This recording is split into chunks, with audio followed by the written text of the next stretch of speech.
Dear students, চলো শিখে নিই হ্যাজ ও হ্যাভের সঠিক ব্যবহার। প্রথমে আসি হ্যাজ। হ্যাজ ব্যবহার করা হয় হি, শি বা থার্ড পারসন সিঙ্গুলার নাম্বারে পড়ে, অর্থাৎ যে কোনো একটা নামের পরে, যেমন রাম।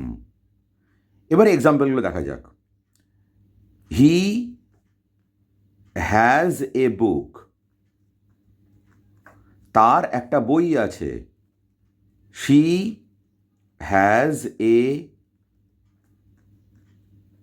ব্রাদার, তার একটা ভাই আছে। রাম হ্যাজ এ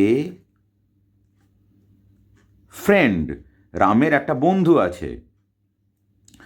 আবার ইটের পরেও কিন্তু হ্যাজ বসে, ইট হ্যাজ।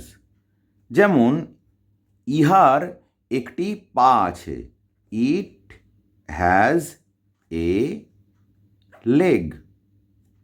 এবারে আসি হ্যাভ। হ্যাভ ব্যবহার করা হয় আই, উই, ইউ অথবা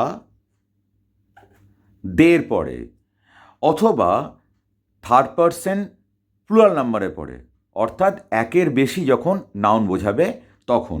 ফর এক্সাম্পল, আমার একটি বই আছে, আই হ্যাভ এ বুক।